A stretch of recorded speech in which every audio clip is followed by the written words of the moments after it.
Okay, I think we are live. We'll see here.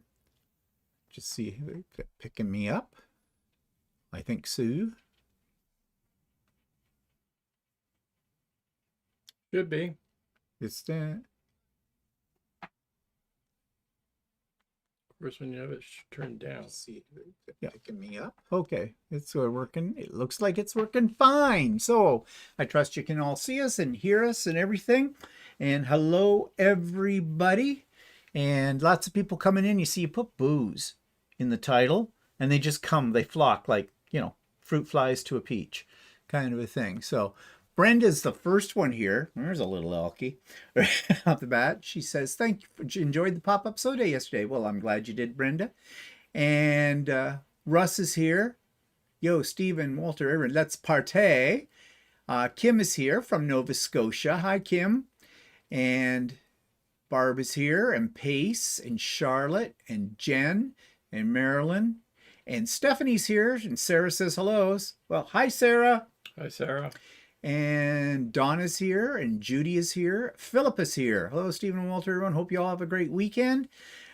Yeah, well, we're still having it.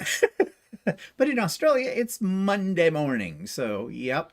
But it's still a weekend for us this year. Yeah, that's right. Yeah, that's on this side of the pond. Andy's here. Hi, Andy. And Janice is here. I mean, if tomorrow, Monday, is still a weekend. Huh? It's a long weekend.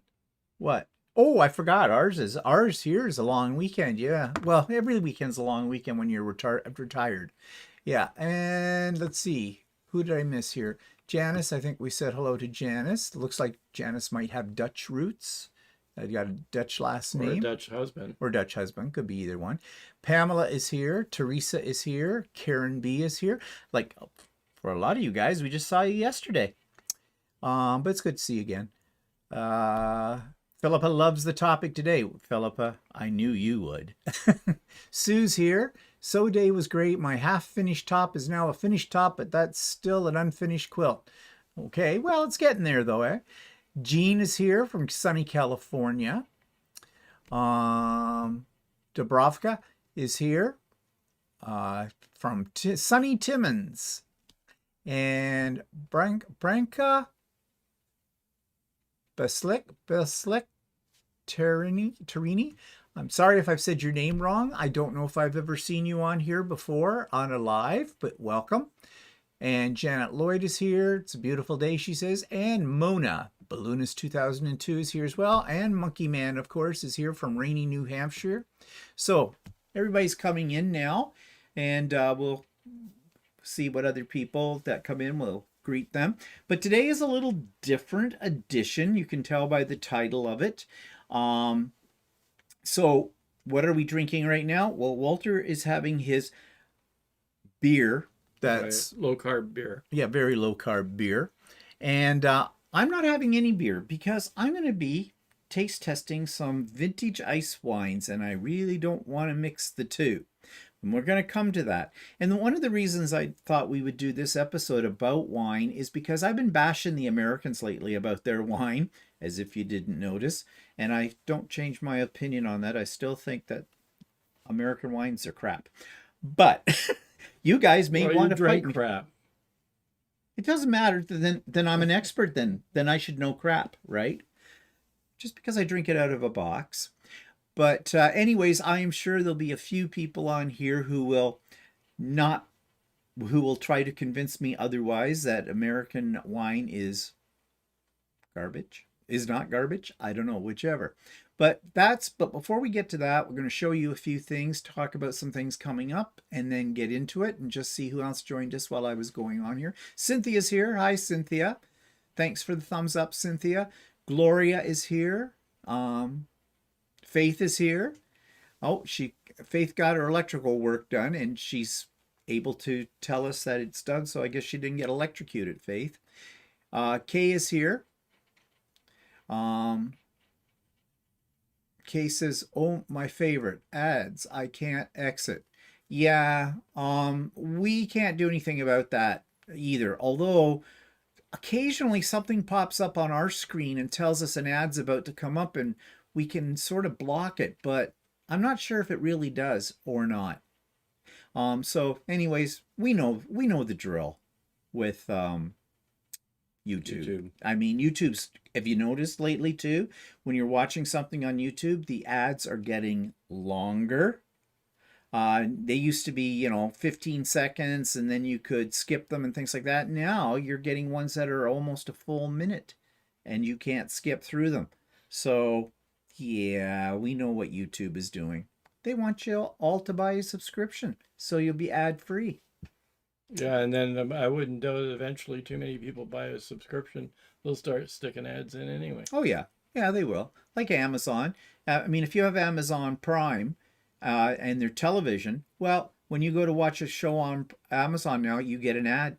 You get several, and you'll get ads during. I mean, you could pay extra for ad. I'm not paying. I pay for Prime already. Yeah, I know. It costs me over $100 a year to pay for Prime for next day delivery, which never happens, at least not here in Canada.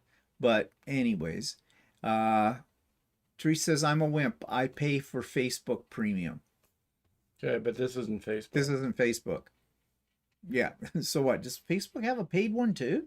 I mean, well, I wouldn't be surprised because on Facebook anymore, it's an ad, then a piece of conversation, then an ad, then a piece of conversation, then an ad. So Cindy says, hello, gentlemen. I have a bottle of Kunzelman peach in the fridge. Ah, Cindy, we do have a Kunzelman ice wine here tonight too. So anyways, let's talk about what we've been working on. I'll go first because Walter hasn't been working on anything. So this is the Spirit of Christmas Hope. It was a panel. I showed you the panel before, and now it's completely quilted, bound, sitting in a corner waiting for Christmas. I'll talk more about it on Idiot Quilter. These are a bit just teasers for Idiot Quilter. Okay, there's the one that I didn't really like because I didn't think about where the stems on the maple leaves were going. I have named this one though, Canada Crossroads. And actually it's been growing on me since I got it quilted and bound and that. I don't really mind it quite so much. Your eye still does sort of focus on the X, but you're sort of getting other patterns. You may not see maple leaves immediately, but it's one of those kind of things you just study. At least that's my story, and I'm sticking to it. What do you think, Walter? Yeah, it looks better quilted. Fine. High praise. This is the one that was Stephanie's block, and I really like the block, so I made a lot of them. This is a huge quilt. Actually, that quilt and Canada Crossroads are both really big. I think Canada Crossroads is about 96 by 96, and I think this one is pretty close to that. Might be 90 by 90. But I call it Stephanie's Ninja Stars. Because that's what the little star things remind me of. Those things that ninja throw at each other for fun, whatever. So I'm happy with the way that one turned out too. So what's Walter been working on? Well, Walter? I still was just trying. Yesterday, I joined the sew day to try and finish the shirt, which I got almost finished. I got it pretty much done, except I got to put the buttons on it. But other than that, it's done.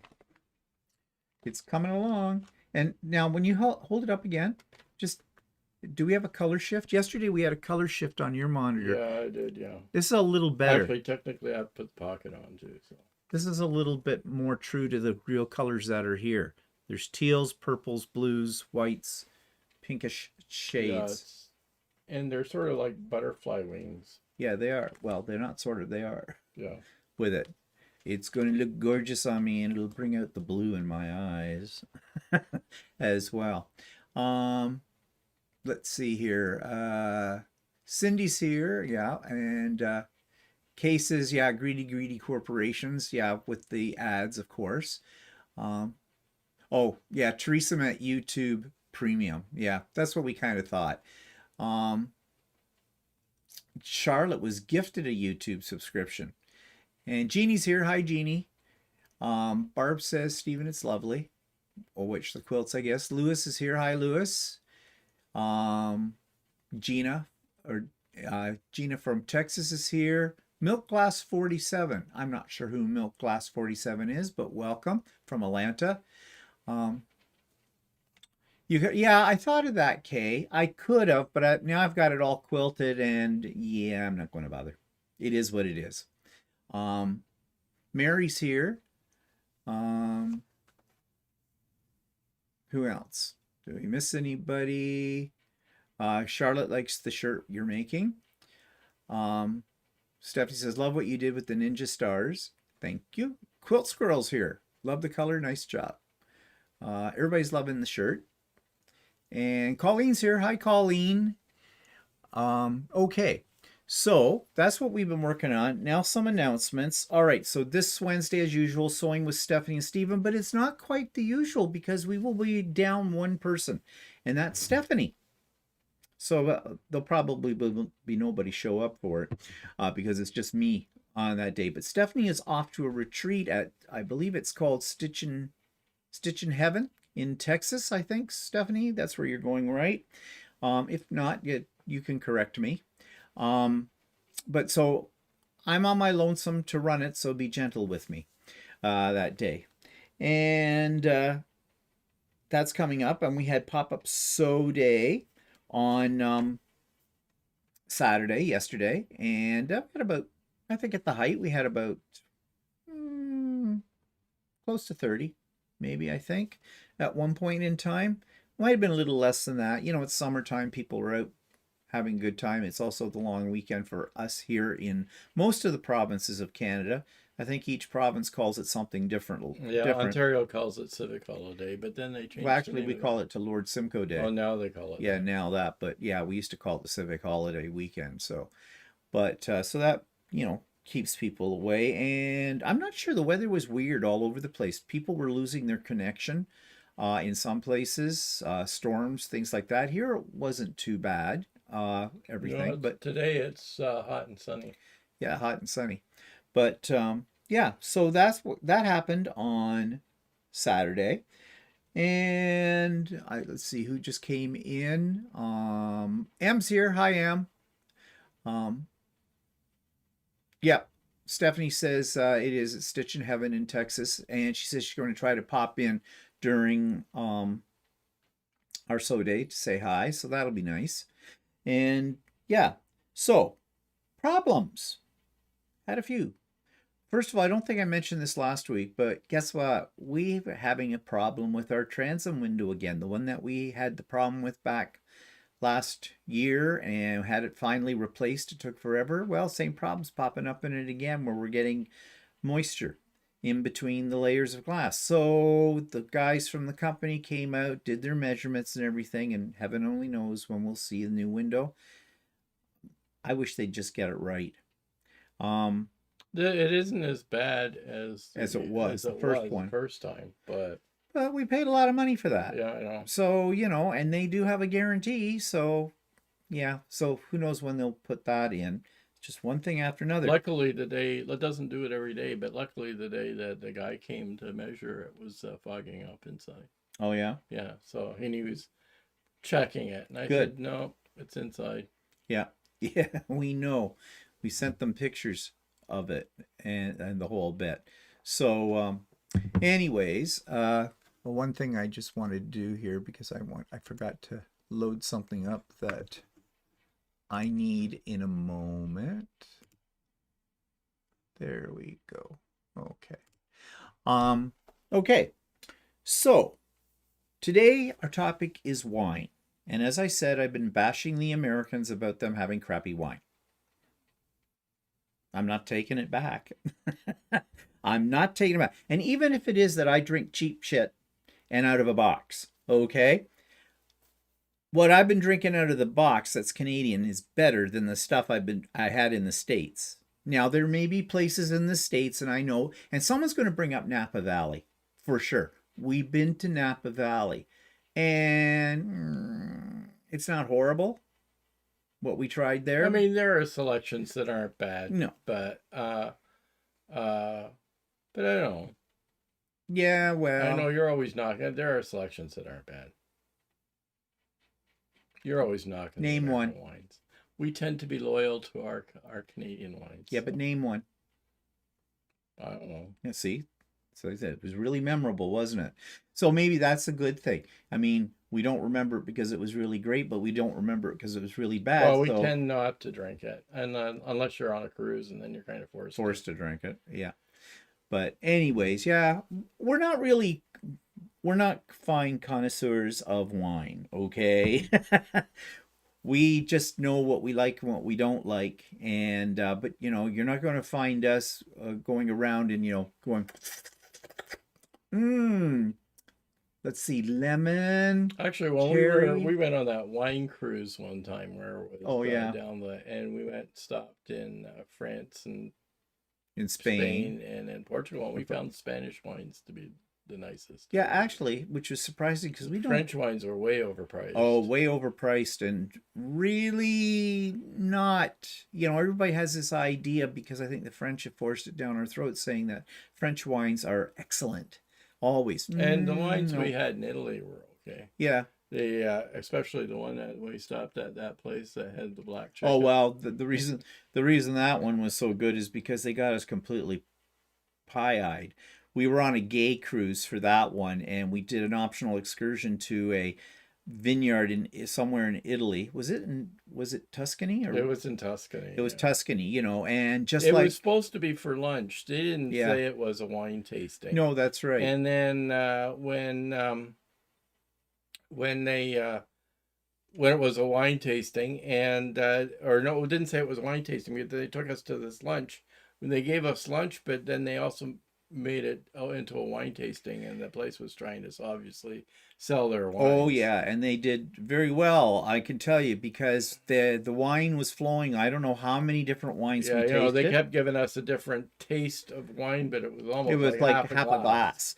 And so by about 6 half glasses or 7 half glasses, they were selling a lot of cases of wine. They got to the end of the wines, and the last wine they showed, they kept increasing in price in the wine. Yes. Right. So I mean, anybody that knows and drinks at any wines or whatever, you start drinking wine after a couple of glasses, even crappy wine. Tastes okay. And actually, they finished off that tasting with olive oil that they made there as well. And there were a couple of guys in there bought a case of olive oil, and we had to taste it. I mean, it was olive oil. I mean, it was good olive oil, yes, but it was something like, I forget what they said, a bottle. No, 75 American a bottle. Was it 75? Yeah. And then they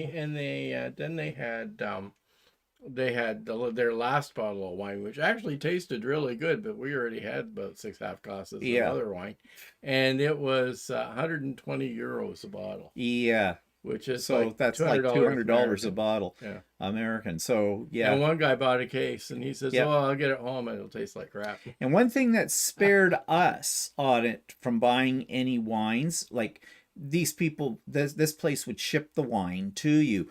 However, they couldn't ship it to Canada because our laws are different. And I guess they didn't. No, they couldn't ship it to Ontario. No, well, the closest place they could ship it was Chicago. And I think they could ship it to Alberta. Alberta was there were certain provinces they could ship it to, and I think Alberta was one of them. So it spared us from even thinking about it, because you do start to think about it. And actually, as a side note, this was a hilarious day. We had a lot of fun, but of course we were all a little bummed too. And I told you, this was about 30 gay guys, in drinking wine and whatnot. Well, you know what was running around in the place? A black rooster. And so I'll let your imaginations go with what kind of comments were being made with that. There were a few cats around too. So yeah, it was a lot of fun though. But anyways, yeah, the European wines, depending on the region. And well, okay, one of the reasons why here in North America, our wines don't necessarily stand up to the European wines is because the European wineries tend to be very old. Their stock of grape vines, or whatever you want to call it, have been, cultivated for years and years and years and refined in the whole bit. Over in our in North America, winemaking in comparison is a relatively new kind of industry. And so, anything that might be native to North America hasn't got the, I don't know what the word is for it, not vintage, but legacy Yeah. or whatever, of a couple of hundred years of cultivation and whatnot. And so our wines don't really stand up as well to the European. But then there's all these awards that wineries, and every winery has won an award. I swear, no matter where you go, they've won an award for something or other. It's kind of like when you see car of the year or they Best Buy, whatever. It's the same thing. They buy the awards.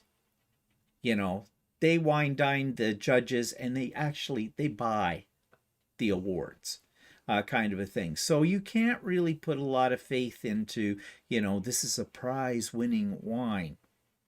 And who's the judge?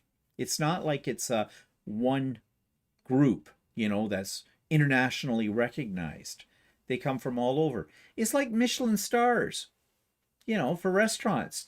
Because a restaurant has 3 or 4 Michelin stars, if you look it up on YouTube to find out how they started Michelin business, why a tire company does these awards. And it was a gimmick when they first started it to get people to travel across the United States at one time and then around the world so that they could sell more tires. Yeah, look it up. Yeah, I thought that was kind of interesting. Anyways, I'm digressing here. So who's joined us while I was digressing? Southern Hater is here. Lived in Wiesbaden, I don't know, Germany for several years. Their ice wine happens when there is a freeze or frost, while some of the grapes are on the vine, so it doesn't happen every year. It is sweet. Yes, we're going to talk about that, Southern Hater. We know what the process is here, and it's very different from the winery we went to in with Stephanie. They freeze their grapes, and that's not how you make ice wine with it. But anyways, we'll talk more about that in a moment. Philippa says, I think there's good and bad wine in every district. No, there's not. American wine sucks. Australian wines. Yeah. Okay, not as bad as American. Sorry, Philippa. We really appreciated going to that winery, though, you took us to. That was nice and everything, but sorry. We drink Australian wines. Yeah, we do. Actually, we buy Australian wines. Actually, the ones that there. you get here are really the good ones. Yeah, that's true. Stephanie said the best alcohol of it is limoncello, not wine. Yeah. Some Italian wines are pretty good. Yeah, it depends. It also, another thing about wines, though, everybody has their preferences. Some people like really sweet wines. Some people like really dry wines. We're on the dry end of the scale. Yeah, I know. If you go to Italian wines, they're very dry. Usually. So some people won't like them because they're so dry. Yeah. Now, there are German wines like Rieslings and stuff like that tend to be a little bit sweeter. I'm not a fan of Rieslings. Though, now, okay, when we went to that winery in Berlin, well, outside of Berlin, what was it called? Stephanie told us about. The Breitenbach or something. Yeah, like that. We did a little wine tasting there, and they had a Riesling, and we tried it. And actually, it wasn't bad. It was fairly dry that they had. Yeah, it was a dry Riesling. And that's okay. A dry Riesling, I don't mind. That one was okay. That was an American wine, though. Yeah, I know. I'm just thinking that was American wine. It was okay. Yeah, and then there's ones here too, that Hernder that we had gone to. They have that Gewürztraminer. Oh, yeah, that Gewürztraminer. That's a Canadian Yeah. Winery. We're coming to that. Joan's here. Hi, Joan. Get the judge drunk before judging. Yeah, well, that's maybe what they do. Inez is here. Hi, Inez. Karen Cox is here. I do not drink wine. What is a dry wine? Okay. The You dry explain. wine has very little residual sugar in it. It's a very it's not sweet tasting at all. No, it doesn't have as much sugar in the content. Um, so if you're into sweet things, then you'll want a wine that isn't as dry. Now, the way they used to rate wines in Ontario was actually a good system, and we had it for years. They gave them numbers, and the higher the number, the sweeter the wine. But they got rid of that a few years ago, and now they just tell you the sugar content, and they do it by how's it done? Well, now they tell you how much sugar How is much sugar's in it. in it. Yeah, so So, and it's and some wines can be sweet and still, even if you don't like a sweet wine, might be okay. Like again, it's all about taste, what you like. Um, oh, Marilyn makes a batch of limoncello every year. Philippa says, bad to you. Scoffing at our wine. That's it. Friendship is over. Oh, well, we'll drink to that, Philippa. No. Now, okay, people, I am exaggerating. Okay. Everybody has their personal taste. And that's something we were going to talk about too. How our tastes in wine for us personally have changed over the years. When I was much younger, before I ever met Walter, in my family, they weren't really big wine drinkers when I was, in my teens as much. They more or less drank, if they drank anything, my dad would have beer, and he didn't drink a lot of beer. And my mother might have like rum and coke or rye and ginger or something like that, rye whiskey and ginger ale kind of a deal. And then they started getting more into the wines, but that was in the days when the Canadian wine industry was in its infancy. And so if it had baby in front of the name, like baby duck, baby bear, baby yeah, I baby, mean a lot of baby bubbly. the American wine industry, even in Napa Valley, and in the Canadian wine industry, way back probably in around the '60s or whatever, all grew Concord grapes, Yeah, and Concord grapes don't make don't make wines. good wine. No. Right? So it wasn't until like in both the US and in Canada they started importing vines from Europe, so that you have the Pinot Noirs and the more varietal type grapes that you have now. So that's why they converted all that. Now all those wines that you were talking about, the baby ducks and Yeah. the Moody Blue. Oh, the Moody Blue. Oh God, and, that way I got sick on that once. were all made from Concord grapes, which wasn't really a good. Were not good wines. They And were pop wines. they were very sweet, and they tended to be a bit effervescent as Yeah, well. they were Very like bubbly. soda pop. Yeah. And my family used to drink that up. Now, there was one, if you wanted something a little more elegant and didn't want baby in front of the name, they had something called Cold Duck. And these came from a winery called Andres. Yeah. And I don't know if it even exists anymore. I think Andres have changed into a different name like Pelletier Or something. Yeah, like it got something a better name to it because they were infamous for all the baby ones and all the ones that were like soda pop as well. But I remember many a time when we'd go to my grandmother's for like Christmas dinner or Thanksgiving dinners like that, and there would be bottles of cold duck for that. And I don't think I could even drink it today. It was probably really sweet. Oh, it was. But my parents loved it. But my parents weren't wine drinkers in those days. But over the years, it got a little different. My parents became a little bit more adventuresome, started to branch out and try other wines. And of course, the Canadian wine industry got better. In general, the North America wine industry got better as they learned how to do things.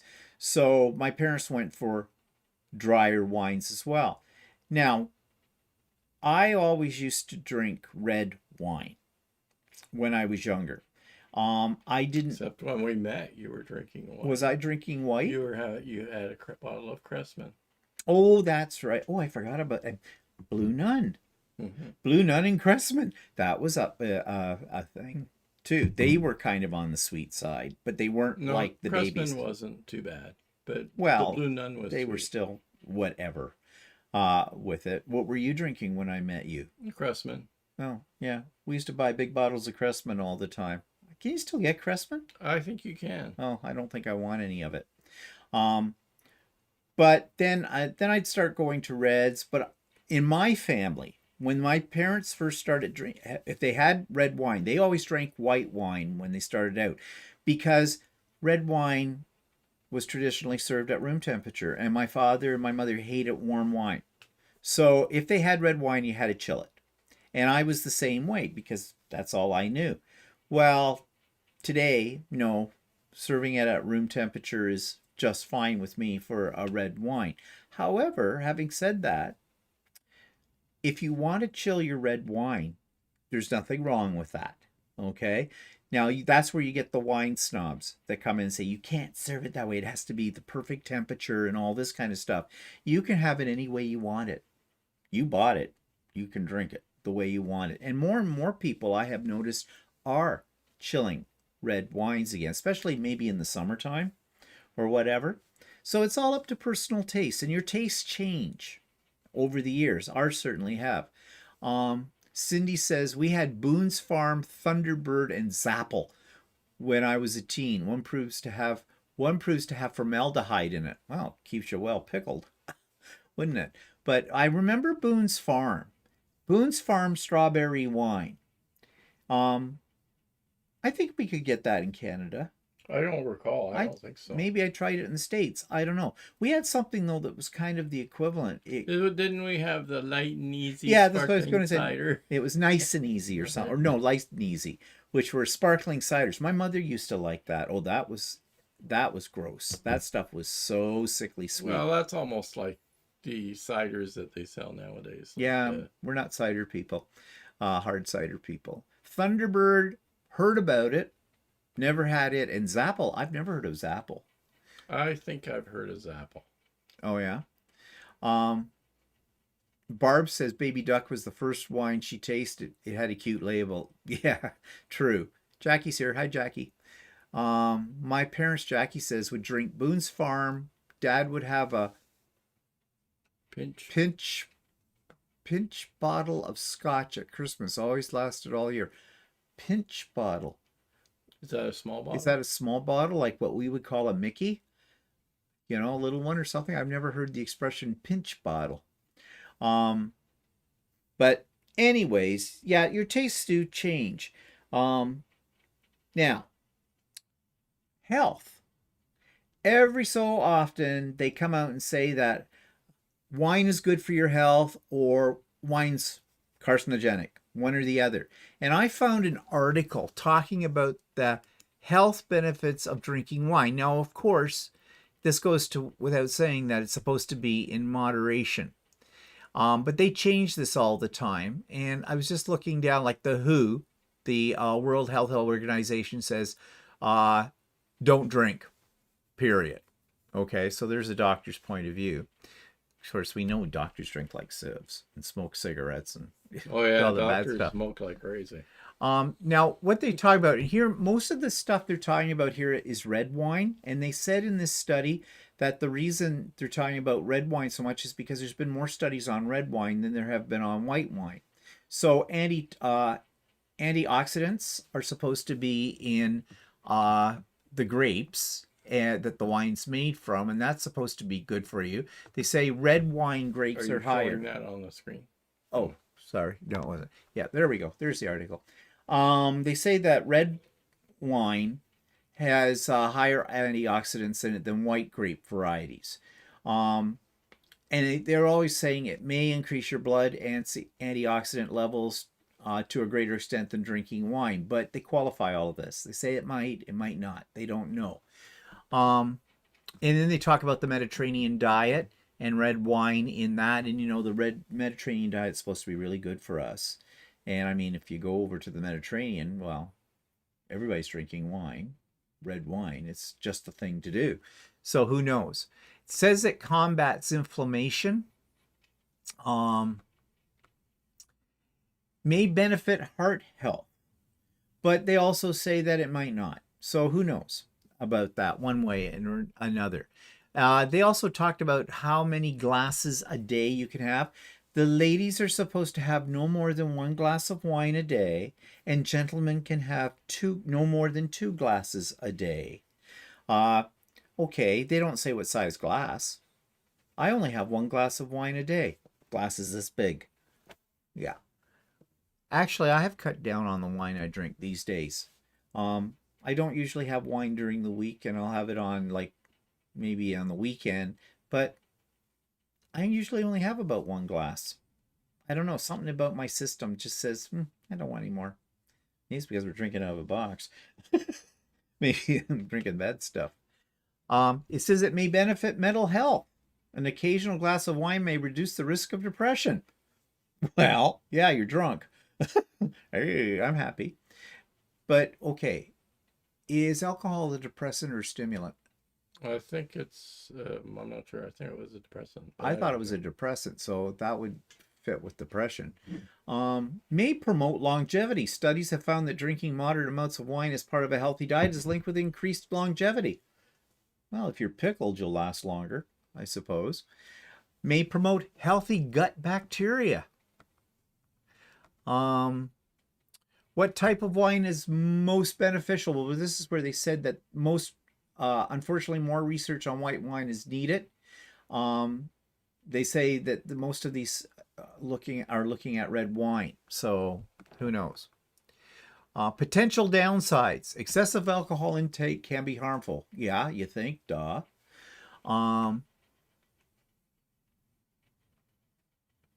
Yeah, they're talking basically about heavy use of it. Well, I think everybody knows that. That's not astounding.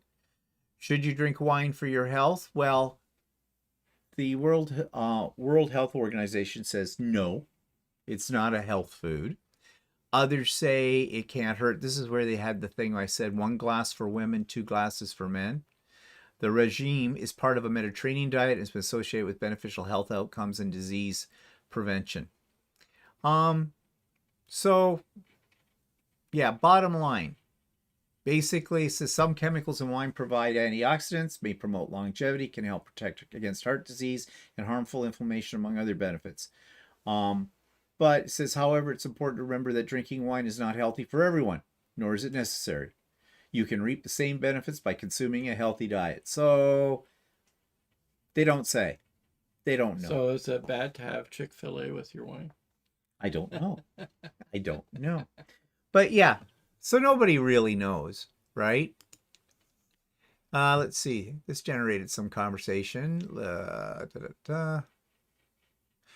Philippa says room temperature is a broad range. In summer, we always chill our wine slightly because it's so hot. Yeah, I could see that with it. I chill red wine on occasion because, yeah, in the summertime especially, who wants a hot drink? Judy says, I remember Boone's Farm. I bought a bottle a few years ago and thought it was awful. Yeah. Pinch was the shape of the bottle, distilled by Haig whiskey. Oh, okay. I still don't know what it is, but okay. It's shape of, never seen one. Could cultivate a taste for wine, Lewis says. After sledding, my grandmother would give us a shot glass of Morgan David. Sweet, tasted like grape juice. Used it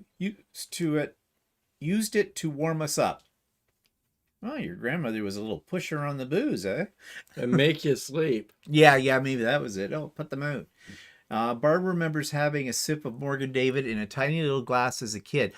I don't think I've ever had Morgan David. Isn't that the one that is supposed to be? Isn't that Jewish wine? Yeah, isn't that the wine that's supposed to be kosher? Yeah, something like that. I know that it's supposed to be really, really, really sweet. Jen says Mad Dog 2020. Yeah, thinking of names of wines too.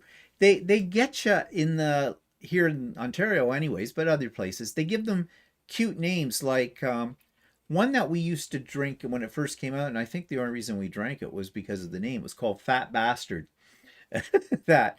And then there's Girls Night Out, and they all have all kinds of weird names. I try to stay away from any wine that has somebody's name in it, like Dan Aykroyd, Cindy Crawford, all the celebrity, Wayne Gretzky, all the celebrities seem to have a wine named after them. Kim Crawford is Or a. Kim Crawford. No, Kim Crawford isn't a. She's a celebrity chef. Oh, is she? Yeah. Yeah. Okay. Well, anyways, she's got a wine named after her. Well, you know She's why? from New Zealand. Yeah, but you know why there's names like that Oh, on yeah. celebrity chefs, because you're Promotional. probably promotional. Yeah. So mind you, I had some of the Dan Aykroyd one, and it wasn't all that bad. Oh no. And the Kim Crawford one's not that bad. Who are you gonna call? Wine busters. Judy says my mother used to drink Mogan David wine. Tasted it as a kid, and it was terrible. And Dubrovka says I come from Croatia, where even kids have small sip of wine. Yeah, well, that's the other thing too. It's cultural, isn't it? Like here in North America, at least in Canada, and the United States, we have a drinking age, but in Europe, some kind, like I know in France, I think I wish Nadine was here, because In Holland, they never. I can't remember if there was actually a drinking age or not, or there is a drinking age, but if there's a rule was that if the parents decided it was okay, it was okay. oh, I've got the wrong screen up, by the way. Yeah, so I don't know. Europeans have a different attitude towards, at least towards wine, and you know what age you are. They drink wine a lot with meals, all the time, and I don't know. They just have I think they have probably a healthier attitude to it, because here in North America, we go to kids. No, no, no, no, no. You're not legal age. You can't have any of that. Well, guess what? What does a kid want? When you tell them they can't have something, they're going to go out and get it, and they do. And it becomes like the thing to do. They can't have a good time unless they've got smuggled booze to the party, kind of a deal. My father used to say, if you want a drink, I'll give you a drink. You can try it at home. I don't want you going out and trying it somewhere else and getting sick on it or worse, kind of a deal. So I didn't really like the taste of alcohol of any sort when I was younger. I went, ew, got over that. But yeah, I think we have a very backwards attitude towards consumption of alcohol. I think we need to, in North America, to loosen up a little bit, but teach kids or young people at an early age not to abuse it. Might have less problems. I don't know. Maybe, maybe not. Sue says my mom would drink a glass of Morgan David. Is it Mogan David or Morgan David? I'm never sure. Wine after dinner. When my dad wasn't paying attention, she'd pour some in my glass of 7-Up. Oh, your mother was an enabler. Well, funny. One half of my family had no problem with booze of any sort. In fact, a couple of them on that side of my family, my dad's side, were kind of borderline, if not completely, alcoholic. But very subtle alcoholics. Well, I just looked it up. It's Mogan David. Mogan David. Okay. Yeah. Mogan David. But my mother's side, my grandmother, her mother was a teetotaler. They came from temperance backgrounds. And devil liquor would never cross my grandmother's lips. But as she got older and she'd become, like, she was a widow, and she was a young widow. She was widowed at, when she was in her early 40s. And when she'd come to my parents' house to visit or for dinner, my dad slowly, over the years, tried to get a glass of wine into her. And as time went by, it got to the point where my grandmother just expected to have it when she was there. She didn't drink it in mass quantities, but she definitely liked having a little wine. Now, she wouldn't buy it herself because, heaven forbid, if someone should see her go into a liquor store and pick up a bottle of wine, she would be like the talk of the town. So, yeah, that was kind of funny with the two sides of our family, the way they went with that. Julie's here. Hi, Julie. So anyways, food and wine. All right. Everybody knows this, right? With fish and chicken, you drink white wine. With red meat, you drink red wine. What do you drink with pork? White meat, pork, white wine. Okay? I don't know how many people follow those rules anymore. But I remember when I was much younger, that was like blasphemy if you did not have the right color of wine with whatever you were eating. Now, I think most people just have whatever they like with it. Probably the purists don't, because they have this thing for pairing food with wines. You know, you can go to these pairing things. They're like taste testing, and they'll pair certain fruits or whatever and chocolate with certain wines as well. That's all very posh to do. Dobrava says, as long as you sat on your dad's knee, you could sip his. So that explains why my sister always wanted to sit at my dad's knee. He was feeding her booze. Rose wine with pork, so like a blush. A blush, or it's a white. It's a white that you're embarrassed to yeah, serve. it's a bad white you're embarrassed to serve. It's a blush. Rosé. I'm not a fan of rosés. No, I don't mind them that much, but I have had some that aren't too. There's something about rosé. And remember the craze on blush? I don't know if you can get blush anymore. yeah, you can. Is it? There was a couple of years ago. There's a big section in the liquor store that has rosé type wines, but the dry rosés too. Yeah, that dry one. So I don't know. Teresa says, I drink what I like regardless of the menu. Yeah, basically that's what we do too. And usually when we're in a restaurant, we're looking for the one that's the cheapest on the menu, because you know what it's like. You go to a restaurant, you can buy a certain bottle of wine for 1/3 of the cost that they charge you for the same bottle of wine in a restaurant. They definitely have a good markup there. Andy says, tannin content of wine to drink is based on fat content of the meat. Oh, is that how they base that out of it? But what does that matter? I mean, I suppose there are people who would say that the wine should enhance the food, and that's why you should pick a wine that, works with that or whatnot. And I suppose there's some truth to that. I know that there's some red wines that we have had that are definitely better if you're having like steak or meat, something like that, instead of just drinking it alone. Those always tend to be, in my opinion, heavier reds. Yeah. They're better with food. But I don't pick my wine according to what I'm eating. Maybe I should. I don't know. I just pick what I like. And that's another thing. Tannins in wine, some people, that gives them headaches from it. And sulfates that they use, like white wine has a lot of sulfates, or histamines are in white wine, and that can, like, some people have a reaction, like an allergic reaction to that too, so that stops them from drinking like white wine or whatever. Philip says, I would like to point out that the international section is bigger than the domestic section in the Canadian shops. Yes, it is. Yes, it is, because there aren't that many wineries in Canada. Yeah. And the other thing is that they make more money selling the international wines. Also, Canadian wines tend to be more heavily taxed. Yeah. Which is weird. You would think it'd be the other way around.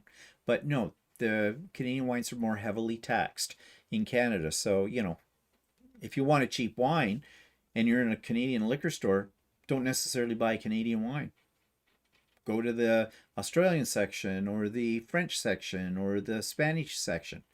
The one thing we do have is really good selections of wines in our LCBOs, the Liquor Control Board of Ontario. Yeah, and you have some premium stuff too. Like there's that Foreign Affair that we think they have, but actually, if you want the really good stuff, you go down to the wineries in Niagara-on-the-Lake. Yeah, you can get some, because a lot of the in our province, the wineries principally are concentrated in one area near Niagara Falls called Niagara-on-the-Lake. Because of the climate, they have sort of refer to it as a microclimate, but it's a good climate for growing good grapes for winemaking. So there's a lot of wineries in that area. And a lot of their wines are not necessarily in our liquor store. So, and our liquor stores vary according to where you go. If you go to a liquor store in downtown Toronto, you're going to find a selection of wines that you may not be able to get here in where we live.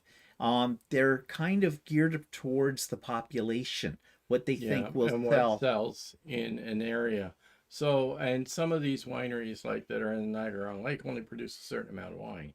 So they don't have the capacity to go into the liquor store. Yeah. Whereas if you go to a lot of the stuff that we get that's foreign in the liquor store tends to be mass produced. Yeah, it's not the, like we do drink several different Australian wines. One is McGuigan's. But it's a mass produced. But it's a mass produced wine. Now they have other and wines. we only buy it because it's not bad and it's cheap. And it's cheap. Yeah. I guess our criterion for a wine is how cheap can I go on it that where it doesn't taste bad. It's our quality how we pick wines. Andy says, I used to do gourmet cooking and really enjoyed food and wine pairing. Yeah, it is fun. It does.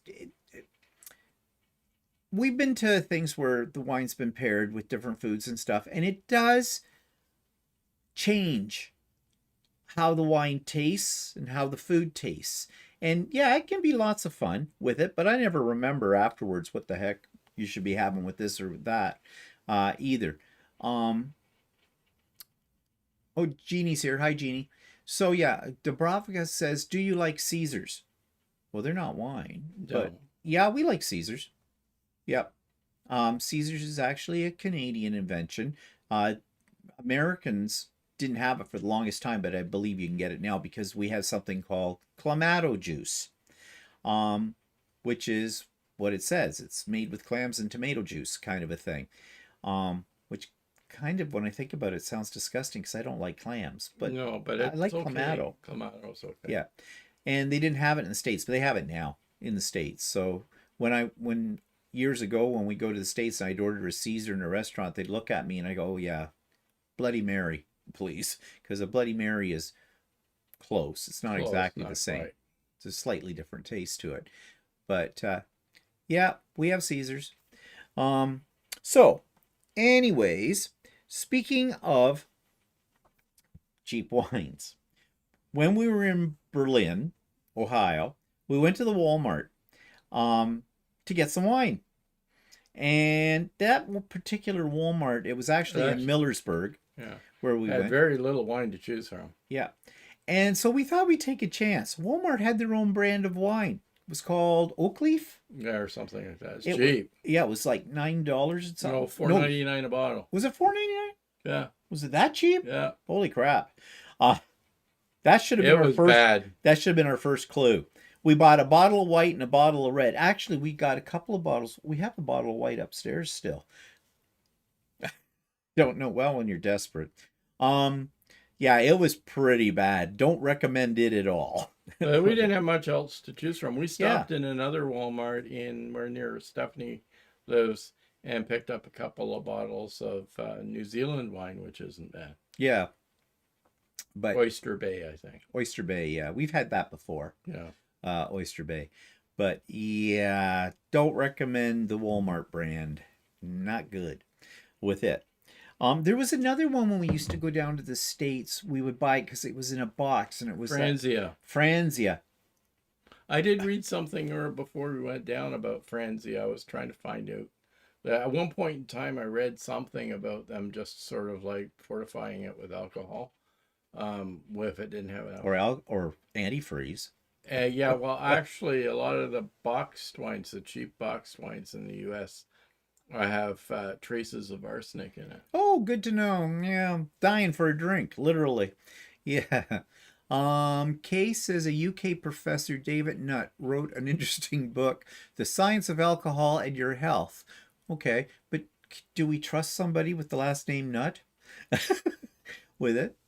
Barb says Walmart should have called their brand name wine Wally's. Insult you, Wally. Uh, Andy says my dad was stationed in Germany and knew a lot about German wines, which he loved. Yeah, German wines. I haven't had a lot of German wines. I'm not a big, but I don't know. I mean, that's the problem is that we haven't had a lot of tried a lot of German wines that are not sweet. the sweeter ones. Yeah, the ones that we have had, they've been tended to be a little bit too sweet for us. But yeah, that's not to say that they don't have drier wines. And again, we have limitations as to what our selection is in our liquor stores. Yeah. Too. They don't carry everything that they could be carrying probably. So then there's the whole thing. Is box wine bad? Not really, but you want to know something? Yeah, some is. But a lot of people have this thing that if you're drinking a boxed wine, it's cheap and it's horrible because it comes in a box. Well, the reason it comes in a box is because you get 4 liters of wine, 3 to 4 liters of wine in a box at a not too bad a price, and you don't have to worry. It's got a little spout and everything, so it stays. Yeah, well, the stuff longer. that we get in a box is actually a mainstream brand that is sold in the bottle. Yeah, that you can get in a bottle as well. And but it's actually a fairly decent brand. Yeah. But people do shun away from the whole. Yeah, well, then there's the whole thing about the cork and the cap. Yeah, I was just getting to that one. But what was that expression? I always get this wrong. Cardboard. Cardboardo, sorry. Cardboardo. Yeah, cardboard dough, or whatever. But yeah, then there's the whole controversy over screw caps or corks. And we noticed a lot of the wines that were sold in the United States had corks. Whereas here in Canada, a lot of the wines... Almost all the wines are produced in Canada have caps. Have caps on them. And we asked once when they first started doing the cap thing, and we had this attitude too. Oh, well, the wine must be cheap and horrible because it's got a screw cap. And there was big jokes about that. But we asked at the wineries, and they said, no, actually, they said, you can't depend on a cork. Corks are expensive. So from a business point of view, it increases their cost. So it increases the wine price. There was a disease or something that was killing off the where you get cork. The materials they needed to make corks. Right. And there were some corks that were actually bad that would actually cause the wines to go off. And some corks didn't seal properly until you didn't know that later. And so I'm sure everybody, if you drink any wine, you've probably had a musty bottle of wine. And part of the cause of a musty bottle of wine, where it smells not so great and it tastes, like musty, is because the cork didn't seal the bottle properly, or the cork itself contaminated the wine. So they went to the caps, and the caps, you can reseal the bottle. I like the caps now. In fact, when I have to open a bottle, if I get a bottle of wine with a cork and I go, oh, crap, it's got a cork. Now we'll have to drink the whole thing. Can't get that cork back in. All right, whatever. I know you can buy little things you can stick in the top of it. But once it's open, you don't want to risk that. That's my story, and I'm sticking to it. Homemade wine. Okay, my father got into making his own wine. Oh my God, it was it made the stuff we got at Walmart taste like an expensive European wine. Yeah, I know that stuff in Walmart would have been like several notches above. Oh, his stuff was horrible. And my father thought it was good. But you can convince yourself when it costs you like less than $3 a bottle to make, you can convince yourself anything is good at that price. He made red and he made white. He had huge carboys, those big what do they call them? A demi jug or demi thing, full of wine. And he used to bottle it all. He washed his bottles out very carefully. He had a specific gravity thermometer stuck on the top of these, so You knew when the wine was ready for bottling. He had a very elaborate filter system that was electric, that is Italian made. It had, like, it was professional for, you know, smaller batches of wine. But I had one of those too, because yes, we tried to make wine. But my dad's was absolutely horrible, to the point where my mother, she'd be drinking this wine, but she'd be cutting it with orange juice or with ginger ale or whatever, or Club soda. club soda all the time. And you know, when you have to start mixing your wine with something like that, you know it's not good. But It had a terrible smell. oh, too. oh yeah, you opened up a bottle of that. Well, they didn't even then. My dad stopped bottling it, and the joke in my family was he was putting it in carafes, and we said, "Oh, what time did you put that in the siphon that off?" "Oh, 10 this morning." "Ah, it's 3 in the afternoon. That's vintage." With it, like, it never had any age on it. That was for sure.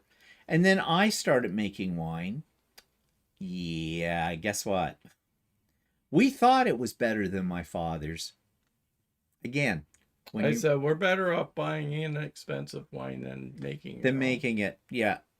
And then we started buying our wine from a winery called Magnata. They were, where were they located? They were out by, they did move it to Niagara on the Lake, but when we first started getting it, they were in what, Vaughan or someplace Yeah. in Yeah, around the Vaughan. Toronto It area. was Vaughan. And the thing about them was they had bottled wine, but you could buy 16-liter boxes of their wine for a ridiculously low price. I forget what it cost us. It It was was about $100. about $100 for 16 liters of wine. And Well, that was quite a long time. that was a long time ago now, but we thought it was actually quite decent wine. We used to buy lots of bottles of it, and we bought these big boxes as well. We even bought shares when they went onto the public market. We bought shares in the company, which never did anything, and we served it at our wedding. did we serve Magnata? Yeah, we had 2 big boxes. Oh, that's right. Well, that was 19 years ago. Yeah, we served Magnata. It was actually a palatable Actually, wine. they produced a pretty decent champagne. Yeah, so we bought that too for our wedding. But you know, after a while, you lose your taste for that kind of stuff, even if it is less expensive. So yeah, our winemaking days, those were gone, over. And I had one of those fancy filters too, and the whole bit. It just, yeah, it was no good. So wine tastes, all of that, homemade wine, and I'm sure people have horror stories about that. Just looking up here to see what people are saying. Come on. Andy doesn't want to get rid of the cork. Oh, Andy is get rid of this. Andy, you wine snob. Hope they don't get rid of cork. I have a really cool lever model corkscrew. Removing cork was a dream. Oh yeah. Well, we have Nadia. This is Nadia Comaneci. Why? Or what was the name of the famous Russian ballet dancer? I don't know. Okay. Mark Spitz.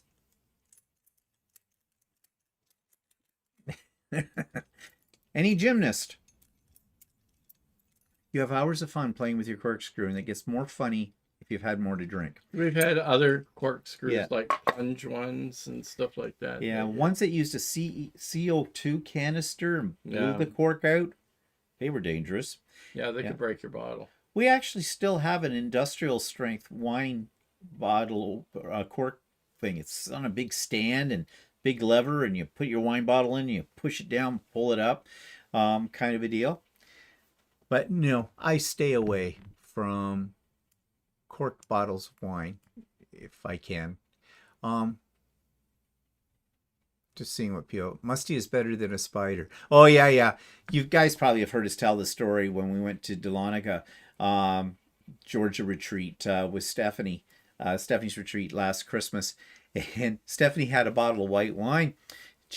I think you had a glass out of it, didn't you? Before you realized that in the bottle, actually in the bottle of wine, that had been sealed, it hadn't been opened before, was a spider. It hanging in the bottle. It was dead, well pickled, I'm sure. But that kind of threw Stephanie off that. I don't know, she didn't drink around it. And I don't think you were meant to eat the spider. I'm pretty sure it wasn't supposed to be in there. But that was a first. I've never seen that. I've never seen that. No. Stephanie was not happy about that one. I mean, she should have gone out and bought a lottery ticket. Yeah. Yeah, because can you imagine? You pour it in, you don't realize it's in your glass. You go, well, that's a lump. And I know if it was me, I'd probably just swallow the lump. You go, yeah. Ooh. Yeah, well, But what if you sure, bit into it? Well, many years ago, I went and got a chocolate bar. I told you about that. Oh, right? yeah. A chocolate bar, and I wanted on the way back from work, so I opened the chocolate bar and just pushed a piece off, took a piece off, and put it in my mouth and was chewing it. And I thought to myself, it tastes off. So I looked at the chocolate bar, and there's all these little tiny maggots crawling. Ooh, juicy though.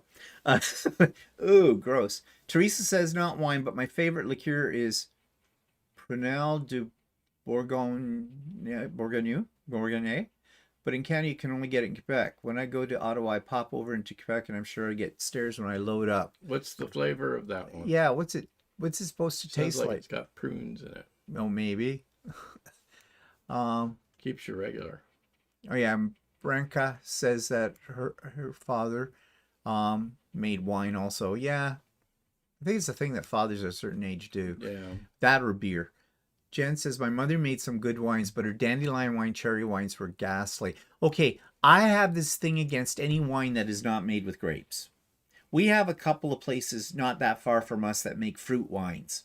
And I remember years ago when we did one of our wine tours in Niagara-on-the-Lake, the last place we went to was a place that made their wines from different fruits, and we thought they were delicious and bought all kinds of them.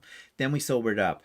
They weren't that good. They were horrible, actually. I think we threw them out. I think you made a couple of them into sangria. Yeah, I did. They were good for that. Barb says, my mother experimented with winemaking, large glass bottles with tubes and things on top of the glass bottles. Yeah, that's what we had too. She had the top blow off all over the kitchen ceiling, sticky red wine everywhere. Okay. She had a process. Jackie, in the 70s, her uncle made bathtub peach wine. Ew. Yeah. Oh, you didn't drink the actual glass even out of that one? You just poured it and then you sawed it. Well, either way, it was gross. Yeah. Oh, hi, Judy. So, I have some wines here. If I can find get the right button here. We had ice wine when we were, well, we've had ice wine before, but when we were down in Stephanie's neck of the woods, the winery she took us to on tour, they claimed that they made ice wine as well. Well, they did. But their process for making ice wine, it sounded like what they did was they just picked the grapes and just froze them and then made ice wine. And that's not how they make ice wine in Canada. And I don't think anywhere else in the world either. But ice wine is something that is kind of unique to our climate in Canada because, as someone already said in the comments, they leave the grapes on the vine, and when the temperature gets cold enough to semi-freeze the grapes, they go out and they pick them real quick to process them. They can't let them sit around. And ice wine is very, very sweet because the cold process concentrates the sugars in them. So you're talking about really sweet wine. It is a dessert wine kind of a thing. And it's so sweet, it could almost be sickening. So you drink it in little tiny glasses. And usually at dessert or like an after dinner liqueur. It's more like a liqueur than a wine, although it's not as syrupy as that. So that was all the trend back a few years ago. You know, ice wines were the big thing. And we bought some ice wines, but And they're expensive. Like Very they're expensive. $40 to $60 a bottle. So And you see the size of the bottles. None of these bottles, I mean, the tall one to the left there looks like it might be a lot, but it's not. It's just very, very skinny.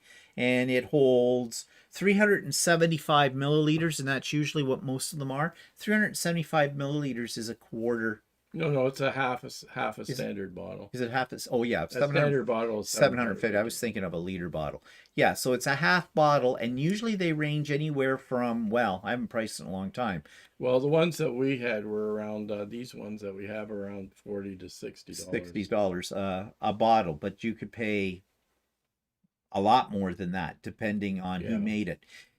Because it is sort of rare. They don't make mass quantities of it because they don't have enough of the grapes to do that, because it eats into their harvest, and they're, these wineries are making other wines. Actually, I think that one isn't an ice wine. Which one? The second one in. It's a Vidal. Oh, that's not ice? No, that's not ice. Oh, I thought it was. How come we had that? Oh, we're tasting it anyways. Somebody gave it to us. Oh, well, we'll taste that too. Okay, so different years. If you look at these four across, from your left, that one was bottled in 2002. We've had it since then. So that's 22 years ago. Okay, so that's a 22-year-old bottle of ice wine. The one next to it that Walter's now just discovered and told me that is not an ice wine. It's a late harvest Vidal wine, which do tend to be sweet as well. That one comes from 2006.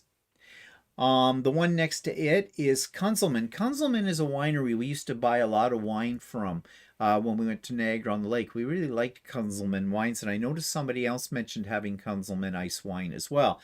That one is from 2007. And then the last one is called a cranberry. It's cranberry wine, so I don't think it's an ice wine either. Well, actually, I was reading the Vidal as a nice wine. Oh, it is? Yeah. Well, this must be too. Yeah. This won an award, silver award, and this came from Stony Ridge Estate Winery, and it says cranberry ice. Oh yeah, it says ice on it as well. So it's from 2009. All of these come from the Niagara-on-the-Lake region. And they're not very high in alcohol content. What is the alcohol content? It's 10.3%, Okay. whereas wine is often 13%.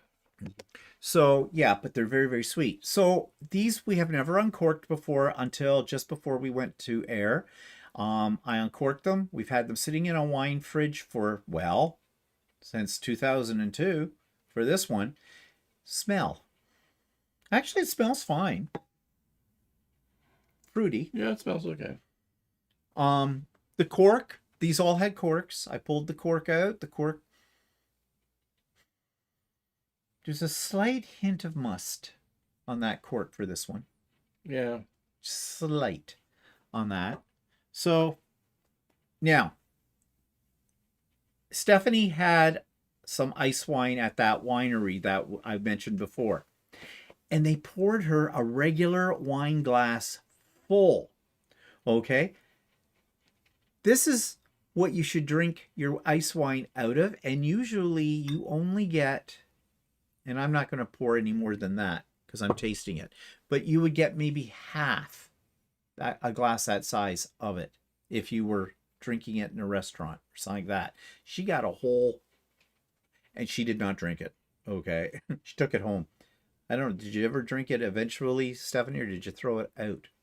So let me just, I want to get my screen up here so I can see what people are saying. Okay, so I'm going to try this one. This is the oldest one, 2002.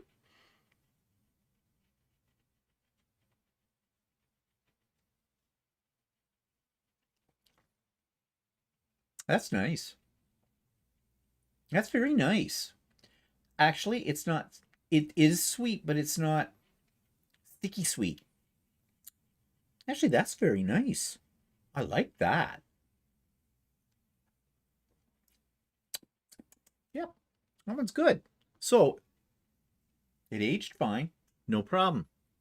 Okay, the next one. I know I should be having a plain cracker between my tastings and some water, but I'm not. I also don't have a bucket to spit into. Okay, this one, this is the Late Harvest Ice Wine, 2006. So what's that, 18 years?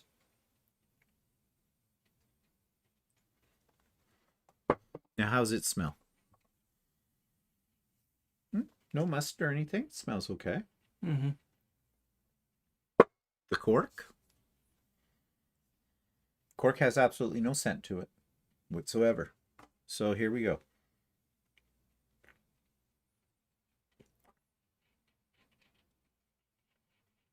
That's okay. I like the first one I tried a little better. This one has a little bit of a bitter back taste to it, but it's not bad. It's not bad. I'm gonna have to recork them. I'm not throwing these out. Okay, let's just see. Some people say anything. Yeah, he's drinking it. I'm not drinking it. He's not, because he's on, pre-diabetic. He doesn't want sugar because, I mean, this is diabetes in a bottle. Well, Teresa says it's made with prunes, kind of like amaretto, but without the bitter aftertaste. Introduces it to it in a Riverside Cafe by a couple from Montreal. Ended up being offered the bottle by the waiter. Okay, so it keeps you regular. As well, it's for those people who just don't give a shit about their wines. Designing Jay's here. Jeannie says Germany is known for Elsa wine. Elsa wine. Or, no, Isa. It's EI. Ease wine. Ease wine. I don't know what that is. This should be a fun Is night that brandy? for you too. What's brandy? Ease wine. I don't know. So this next one we're going to try is a Cabernet ice wine. That's ice wine. Oh, okay. Oh, Jeannie, you're just showing off that you can speak German. Karen says, how long will it take you to finish off the 4 bottles? Forever. You can't drink much of this. It's so sweet. So, yeah, like I said, I'm going to recork it. Now, Stephanie said she didn't like the ice wine at all. So this one is the Kunzelmann, and we used to buy a lot of their wines. We haven't kind of stopped buying. Yeah. Well, they didn't have a lot of their, like, regular wine, not ice wine. They don't seem to have a lot of it in the liquor store anymore. Well, they do have it. It's just gotten very expensive. No, oh, that's why we don't buy it. Yeah. If it's over $10 a bottle, we don't touch it. We're cheap like that. This one is from them, and it's a Cabernet Sauvignon. So it is made with, it's a red, and it's a nice wine, and it's from... This one, the label is kind of 2007. Smells okay. Smell? Smells okay. It smells really sweet, though. Well, it's ice wine. Jeez. Oh, wow. Revelation. The cork has no scent at all. The corks aren't dried out either. No, they're... Because oftentimes that'll happen. A cork will dry out, and then that can break the seal, and air can get into the wine and change it. So that's good. They have good seal. All right. Oh, let's just go. No, they're laying on their side, I think. Yes, they've been laying on their side. Now that one's got a darker color than the other two. That's because it is made from red grapes, or from grapes that make red wine. Okay.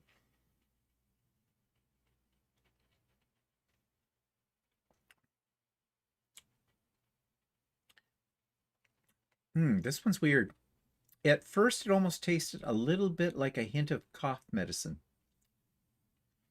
But then it...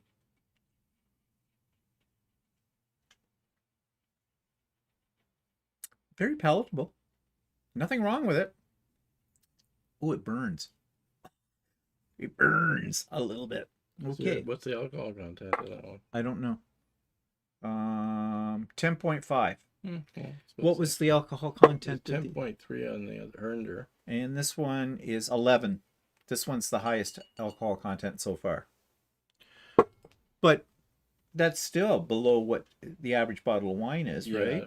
So, okay, the last one is the newest one, 2009.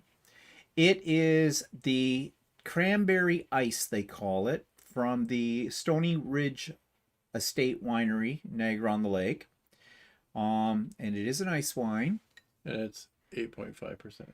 What's only I 8.5%? think that's one that we got when we went with Ken and Diane to. Oh, okay. That time. All right. So, all right. I'm confused though. It says cranberry ice. Mm. So is this actually made from grapes or is this made from cranberries? It doesn't have a strong smell. It smells something like the other one. Yeah. Okay.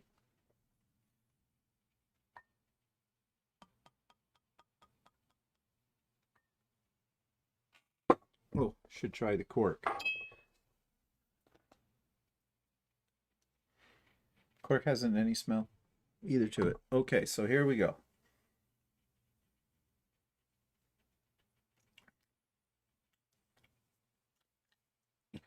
That's sour. Okay. I think it's made from cranberries. It definitely tastes like cranberries.